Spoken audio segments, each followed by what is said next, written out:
देखिए बच्चों, मैथ की ऑनलाइन क्लास में आपका स्वागत है। कक्षा 12 क्लास में मैथ फर्स्ट में प्रश्नावली 6.5 में आपने पिछली क्लास में सवाल नंबर 22 का हल देखा था। आज की क्लास में 23वां सवाल हल किया जाएगा। इंपॉर्टेंट सवाल है। अब इस समय जो सवाल चल रहे हैं ये और मैथ सेकंड में जो प्रायिकता चल रही है, इसको समझने के लिए आपको बुक खोल के अपने सामने रखनी पड़ेगी, क्योंकि सवाल की जब तक आप भाषा नहीं समझेंगे तो आपको सही से समझ में आएगा नहीं, खासकर जब मैथ सेकंड की बात हो तो वहां पर देखिए कह रहा है कि सिद्ध कीजिए कि कैपिटल आर त्रिज्या के गोले के अंतर्गत, कैपिटल आर त्रिज्या का क्या है, गोला, इसके अंतर्गत मतलब इसके अंदर विशालतम का मतलब बड़े से बड़ा यानी उच्चतम शंकु का आयतन गोले के आयतन का 8/27 होता है। यानी तुम्हें सिद्ध करना है कि शंकु का आयतन बराबर 8/27 गुणते गोले का आयतन। तुमसे कह रहा है कि शंकु का आयतन गोले के आयतन का 8/27 होता है। 8/27 होता है, 8/27 गुना होता है। इंपॉर्टेंट सवाल है। देखिए, एक हम बनाते हैं पहले गोला, और उसके अंतर्गत क्या बनाना है, हमें एक शंकु बनाना है। तो पहले गोला बना लिया जाए।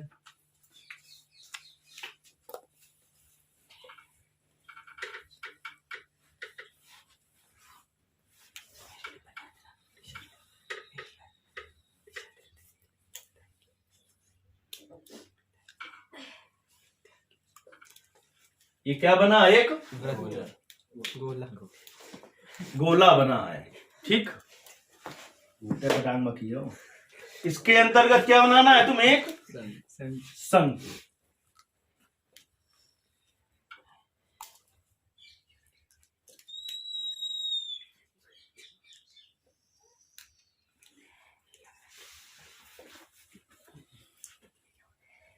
क्या है ये, इसे लिख दिया ABC, बन गया शंकु। जब हमने गोला बनाया है तो जाहिर सी बात है इसका कहीं पर क्या होगा, केंद्र होगा, होगा। तो यहां पर इसका केंद्र है, कहे का, गोले का, O। तो गोले के केंद्र से आप परिधि पर चाहे जहां मिला दें वो सभी क्या है, त्रिज्याएं हैं। और क्या दी है गोले की त्रिज्या, नहीं कहा है कि कैपिटल आर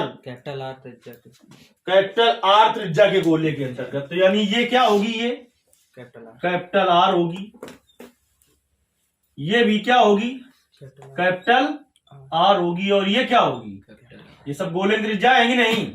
गोले के केंद्र से परिधि पर चाहे जहां मिला दो क्या होती है, गोले की त्रिज्या ही होती है। देखिए, इसे हम कोण के द्वारा भी लगा सकते हैं, कोण के द्वारा भी लगा सकते हैं। कोण के द्वारा नहीं लगाना चाहते तो हम दूसरे ही से लगा दे रहे हैं ऐसी, क्योंकि कोण के द्वारा तो आपको गाइड में लगा भी मिल जाएगा। और पिछला सवाल हमने कोण के द्वारा लगाया था तो वो कोण के द्वारा नहीं लगा था उसमें, क्योंकि उससे ज्यादा सरल हो रहा था। और इसमें कोण के द्वारा ना लगाने के ज्यादा सरल हो जाएगा। तो ये देखिए, या इसको अगर हमने यम लिख दिया, ये बेटा यम बी और एम क्या है, ये शंकु की त्रिज्या है। क्या है ये, क्योंकि ये शंकु का क्या है, ये शंकु केंद्र है, ये शंकु के लिए। मोबाइल खोल रखे करे बगल में, बोर्ड में देख ले। तो इसकी त्रिज्या चाहे तो हम क्या मान लें, स्मॉल आर मान लें। तो ये भी क्या होगी, स्मॉल आर होगी।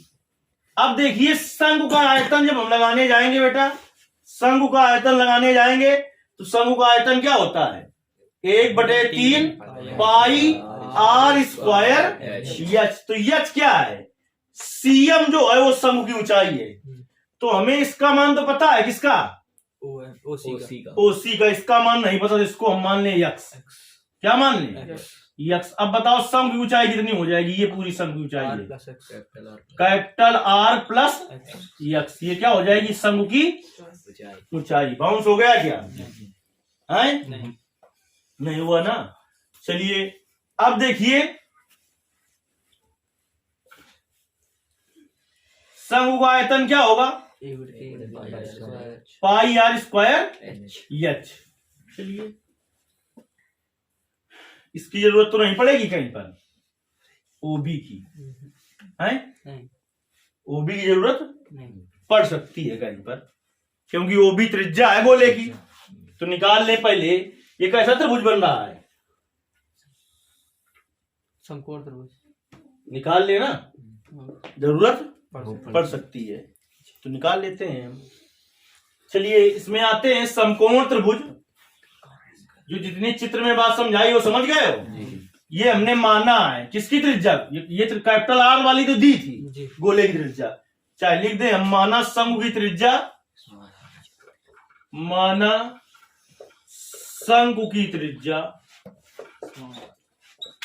क्या है, स्मॉल आर है, तथा और क्या मानो है, ओ यम बराबर क्या माना है हमने, यक्स, तब सीएम बराबर क्या हो गया, सीएम, सीएम यानी कि शंकु की ऊंचाई, शंकु की ऊंचाई कितनी हो गई, शंकु की ऊंचाई capital R plus x, capital R plus x. अब आ जाए बेटा समकोण त्रिभुज, capital R plus G, capital R plus x centimetre. अब समकोण त्रिभुज, ये लिख गया समकोण, ये लिख गया त्रिभुज, ओ एम बी में किससे, पाइथागोरस प्रमेय से। समकोण त्रिभुज किसमें, ओएमबी में पाइथागोरस प्रमेय से 90 अंश के सामने भुजा कर्ण होती है तो क्या हो जाएगा, ओबी स्क्वायर बराबर क्या हो जाएगा, OM square plus M B square. तो ओबी का मान कौन आर, कैपिटल आर स्क्वायर बराबर ओएम का मान x square plus small r square. तो देखिए स्मॉल आर स्क्वायर का मान रखना पड़ेगा, इसकी बहुत जरूरत पड़ेगी, ये हमें बनाने पड़ता। तो यहां से देखिए स्मॉल आर स्क्वायर बराबर क्या हो जाएगा, capital r square minus x square. इसको डाल दिया समीकरण नंबर 1। इतने में कोई दिक्कत। अब मान ले माना शंकु का आयतन, शंकु का आयतन v है, तब शंकु का आयतन, शंकु का आयतन v बराबर क्या होगा, शंकु आयतन क्या होता है 1/3 पाई आर स्क्वायर एच। तो v बराबर 1/3 पाई आर स्क्वायर का मान सीधे सीधे रख दे, इसीलिए हमने आर का मान नहीं निकाला। आर का मान निकालते फिर हमें स्क्वायर करके रूल हटाना पड़ता। आर स्क्वायर का मान क्या है, capital r square minus x square into H का मान कितना है, एच का मान कैपिटल आर प्लस एक्स। कुछ दिक्कत इतने में बताओ। अब देखिए एक्स के सापेक्ष अवकलन कर लिया जाए दोनों का, दोनों पक्षों का, दोनों पक्षों का एक्स के सापेक्ष, यहां तक आ रहा है, अवकलन करने पर, अवकलन करने पर देखिए दोनों पक्षों का एक्स के सापेक्ष अवकलन करेंगे तो d d x of b बराबर क्या नियत है, 1/3 पाई। तो 1/3 पाई बाहर किया, D d x of capital r square minus x square और फिर कैपिटल आर प्लस एक्स। इसको माने पहला फलन, इसको माने दूसरा फलन। तो d d x of v बराबर 1/3 पाई, दो फलनों के अवकलन का सूत्र, पहला फलन गुणते दूसरे का अवकलन धन दूसरा फलन गुणते पहले का अवकलन। तो d d x of v बराबर 1/3 pi capital r square minus x square, capital r का अवकलन 0 प्लस एक्स का अवकलन 1 plus r plus x, r square का अवकलन, अरे एक्स के सापेक्ष कर रहे हैं तो क्या होगा 0 और इसका कितना हो जाएगा -2x -2x। तो देखिए d d x of v बराबर क्या हो जाएगा 1/3 पाई और capital r square minus x square -2 है -2 rx गुणा कर देना अगर तो rx plus x square r x plus 2rx plus minus का 2rx -2r square -2 r square x square कहाँ x square अब देखिए d d x of v बराबर 1/3 पाई और कैपिटल आर स्क्वायर माइनस का 2rx -2x स्क्वायर और -x square -3x square. इतनी बात समझ में आई कि नहीं आई? आ गई अच्छे से समझ में, बताओ जी। अब पुनः दोनों पक्षों का यक्स के सापेक्ष क्या करने पर अवकलन करने पर जो हमने किया वो हो नहीं पाएगा। उधर जगह इतनी नहीं बचेगी कि अमल कर सकें, इधर का साफ करना ही पड़ेगा। तो क्या हो जाएगा डी स्क्वायर वी बटे डी एक्स स्क्वायर बराबर 1/3 पाई। अब d d x of r square -2rx -3x square. तो डी स्क्वायर वी बटे डी एक्स स्क्वायर बराबर 1/3 पाई आर स्क्वायर का अवकलन -2 और कैपिटल आर एक्स का अवकलन 1 -3 दूनी 6x।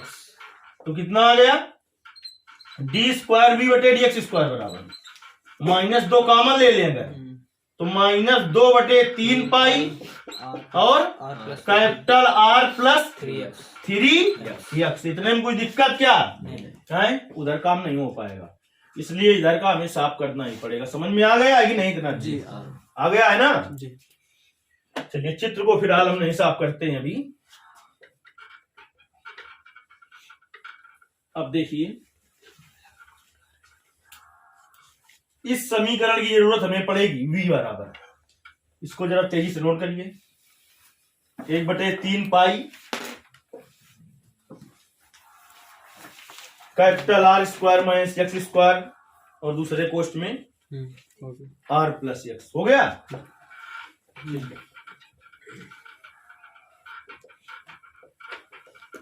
अब देखिए क्या कहा है इसमें विशालतम जी है जी। विशालतम का मतलब क्या होता है बेटा? विशालतम पोस्ट में लिख दें उच्चतम तथा निम्नतम। लिखा हुआ साफ आ रहा है? जी आ रहा है। आयतन के लिए प्रथम अवकल गुणांक को 0 करेंगे तो d d x of v बराबर 0। तो 1/3 पाई और बोलो capital r square -2 capital R x -2 capital R x -3x square बराबर 0। इसको उधर ले जाएंगे क्या हो जाएगा? तो capital r square -2 r x -3x square बराबर 0। इसको ऐसा तोड़ना है कि जोड़ने घटाने पर इतना है, गुणा करने पर माइनस का इतना है।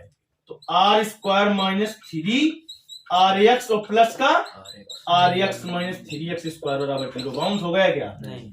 इन दोनों में क्या कॉमन हो जाएगा? कैपिटल आर तो क्या आ जाएगा आर -3r। फिर क्या कॉमन हो जाएगा? 3x होगा।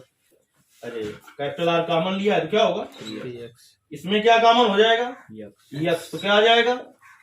आर -3x बराबर है 0। अब क्या कॉमन हो जाएगा? r -3x। R -3x। तो दूसरे कोष्ठ में क्या आ जाएगा? आर प्लस एक्स बराबर 0। तो यहां से देखिए जब r -3x बराबर 0 तो -3x बराबर -r तो माइनस माइनस तो x बराबर क्या आ गया? r/3। फिर जब क्या r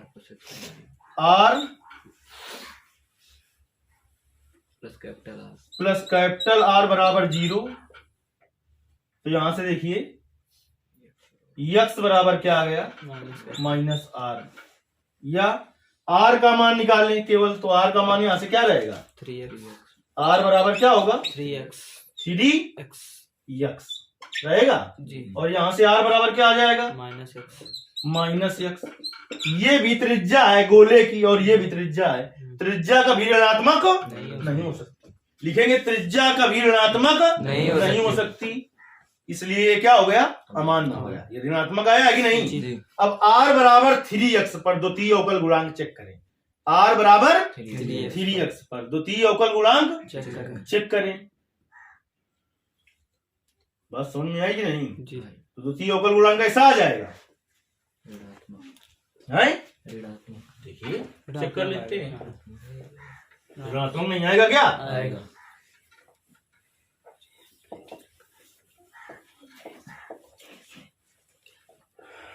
r बराबर किस पर 3x 3x पर डी स्क्वायर v बटे dx स्क्वायर का मान क्या हो जाएगा, डी स्क्वायर v बटे dx स्क्वायर बराबर -2π/3 और कैपिटल R का मान 3x और प्लस 3x, तो क्या आ जाएगा माइनस का 2π/3 इंटू 6x, 3 दूनी 6 माइनस का 4πx, कैसा आया ये ऋणात्मक आया। चाहे x का मान रखते हैं आप, x का मान क्या आएगा r/3 तब भी ये कैसा आएगा ऋणात्मक आएगा, जी, तो ऋणात्मक हो सकता है क्या है ईश्वरी, ऋणात्मक अगर है तो द्वितीय अवकल गुणांक हमें ज्ञात थोड़ी करना है, उच्चतम यानी न्यूनतम बताना है, क्योंकि चाहे तो हम इसका मान रखें चाहे तो x का मान ही रखें क्या r/3, तब ये कैसा आएगा ऋणात्मक आएगा, क्योंकि डी स्क्वायर v बटे dx स्क्वायर का मान कैसा है ऋणात्मक है, अतः आयतन कैसा है विशालतम है।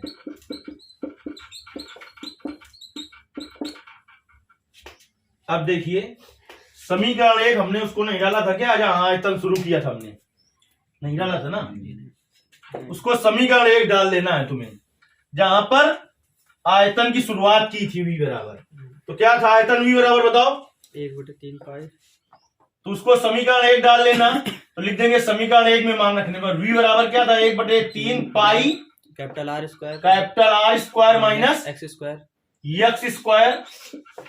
कैपिटल R प्लस x, अगले question capital R plus x, capital R plus x, R plus x। देखिए R के पद में तो इसे लाना है नहीं लाना है, तो R का मान नहीं क्या मान रखना है तुम्हें x का मान, तो x का मान यहाँ से क्या निकलेगा बताओ, अच्छा r/3 वही निकाल लेना चाहिए हमें, x बराबर यहाँ से क्या आ जाएगा r/3, तो x बराबर r/3 पर ज्ञात करना है तुम्हें ये सब, तो देखो x ये क्या रखना है तुम्हें r/3, तो द्वितीय अवकल गुणांक गिराएगा r प्लस 3r था, r प्लस 3x था, 3x था, तो r प्लस 3 और x का मान r/3 से ये कट गया, माइनस का 2π/3 इंटू 2r, तो क्या आ जाएगा माइनस का 4/3 और πr, चूंकि डी स्क्वायर v बटे dx स्क्वायर का मान ऋणात्मक है, अतः आयतन विशालतम होगा, है कि नहीं ऋणात्मक। अब देखिए तो तुम्हें क्या रखना है v बराबर 1/3π, क्योंकि r के पद में तो रखना है हमें, क्योंकि गोले का आयतन कब हो कैसे होगा ऐसे, गोले का आयतन क्या होता है 4/3πr³, तो 4/3, अब देखिए कहेगा मान r स्क्वायर माइनस x का मान क्या है, x का मान r/3 रखिए, तो क्या हो जाएगा r स्क्वायर बटे 9 और r प्लस x का मान r/3 तो देखिए v बराबर 1/3π, एलसीएम ले लो मान 9, तो कहा जी 9 r square minus r square, और 3 ले लो एलसीएम, 3r प्लस आर। तो v बराबर 1/3 पाई और 8 आर स्क्वायर बटे 9, ठीक, गुणते 4 आर बटे 3। तो देखिए पहले v बराबर 8/9 3 27, देखिए ये 8 और बटे 27। अब बचा क्या आपके पास 4/3 पाई और r square into r cube. ये क्या है, ये क्या होता है, गोले का आयतन। तो v बराबर क्या हो गया 8/27 गुणते गोले का आयतन, गोले का आयतन v का एक आयतन माना था, शंकु का हो गया। शंकु का आयतन बराबर 8/27 गुणते गोले का आयतन। हमें क्या सिद्ध करना था, यही सिद्ध करना था, सिद्ध करना था ना। नहीं समझ में आई बात, इंपॉर्टेंट सवाल है। क्लियर, समझ में आया है कि नहीं आया? क्योंकि कोण के द्वारा थोड़ा कठिन हो जाएगा, गलत तो नहीं होगा। चलिए